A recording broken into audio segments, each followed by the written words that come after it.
Hello and a warm welcome to yet another edition of EcoAfrica, your European and Pan-African environmental show. My name is Joy Doreen Bira and we're coming to you from the Central Business District in Nairobi, Kenya. My colleague Nyota is over there in Nigeria. Hello, Auntie. Hello there, Joy, and hello our viewers. My name is Nyota and I'm very glad to have you with us for another environmental show brought to you by Channels TV, Deutsche Welle and KTN. Now, here's what we've got lined up for you today.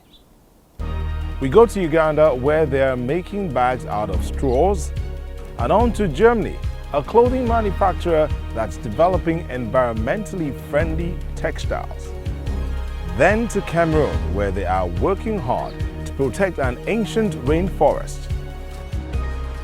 The United Nations estimates that by the year 2030, there will be 9 billion people to feed on our planet, and new sources of protein will be badly needed.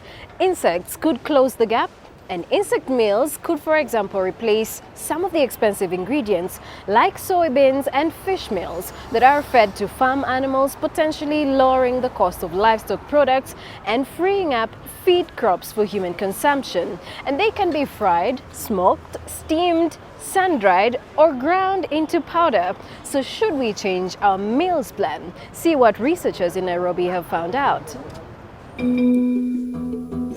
Lake Victoria in East Africa. It provides the people who live here with fish, and that means protein. But overfishing has depleted fish stocks. The fishermen nowadays often return to shore with empty nets. Because it's in short supply, fish has become more expensive. Unisayara can no longer afford it and has resorted to breeding crickets.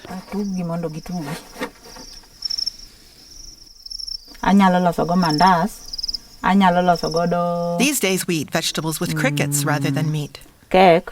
We have them almost every day. You can also bake bread or cookies with them. Unis feeds her insects kitchen waste. To produce a kilo of crickets, she needs just 2 kilos of feed, which makes them a very environmentally friendly source of protein. Cattle need 5 times that amount. Researchers are still exploring the nutritional characteristics of insects. Sevgan Subramanian works for the International Center of Insect Physiology and Ecology in Nairobi. Now our objective is to move out of, not to move out as such, to also look at the potential of how best to utilize these insects, which were initially considered as a pest, but now has a potential in terms of their protein value and their food value. About 2,000 species of insects are edible. As human populations continue to grow worldwide, they could provide cheaper feed for livestock and also a healthy direct source of protein. We assess the different quantities of amino acids and sterols in the locust, and we identified that there are specific sterols which are very unique to locust, and these sterols have been previously known to be useful for the cardiac health. Crickets are a delicacy in western Kenya, where they're traditionally caught by hand.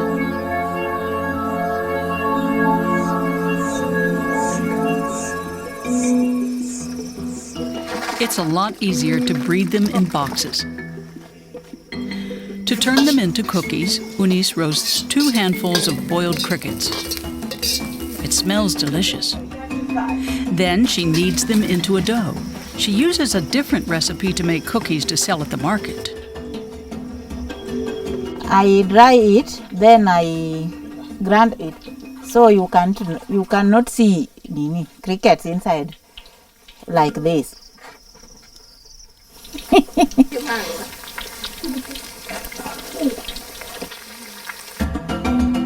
Her neighbor's children don't mind the sight of crickets in their cookies. Uni's cookies are tasty and filling.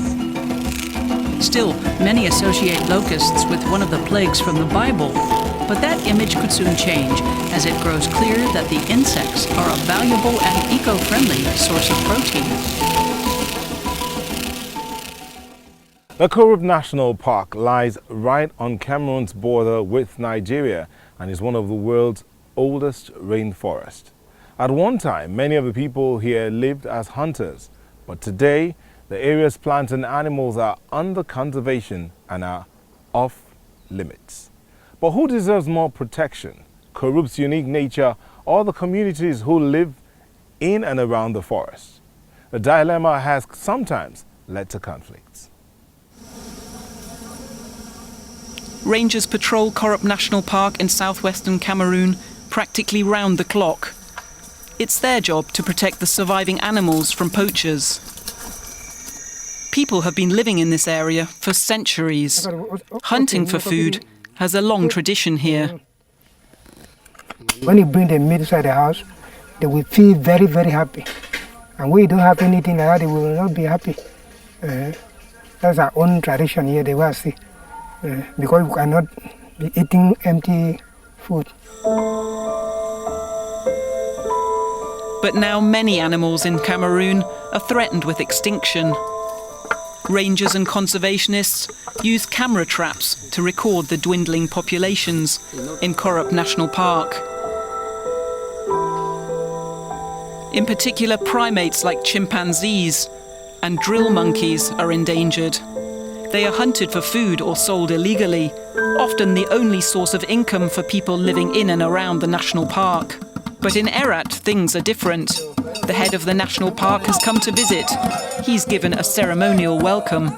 People here used to be involved in the illegal bushmeat trade, but now the villagers cooperate with the park rangers. The inhabitants benefit from sticking to conservation rules. Solar power, for instance, was introduced to the village in return. This time, making the local people become the center of conservation efforts. So for the first time, we were consulted at every stages. We now became convinced of the fact that we could have different ways of earning a living inside the national park. Like former hunter John Ekpo, for example, hunting had become increasingly strenuous for the 59-year-old. Nowadays, he cultivates bananas, cocoa beans and mangoes. The conservationists would like to persuade more hunters to follow his example. His family today enjoys a higher standard of living than they did in the past. I earn more than 100,000 francs. I think I could plant even more land because it's very easy money. The harvesting is very easy. You just break the cocoa beans, lay them out to dry in the sun, and then sell them. It's not as hard as hunting. I used to have a lot of problems with that. In the community hall, the head of the village announces a ban on hunting. All family heads have agreed to the measures and the sanctions attached. 10 men are handing over their guns to the conservationists.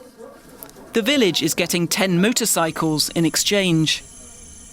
The first men are already receiving driving lessons. They used to be bushmeat hunters. Now they will be able to earn their living as couriers or taxi drivers. This track through the rainforest is quite new. A bridge is under construction too. On foot, it takes 6 hours to reach the next village. And sometimes, when the river rises, it's impossible. Better access will enable people to sell their goods at market. But John Ekpo is hoping the route through the forest will remain just a dirt track. He fears that a proper road could attract illegal loggers. Korup Forest is a friend of mine. If this forest disappears, I might even die myself. I can also disappear. The conservation program has shown inhabitants that environmental protection can help them thrive too.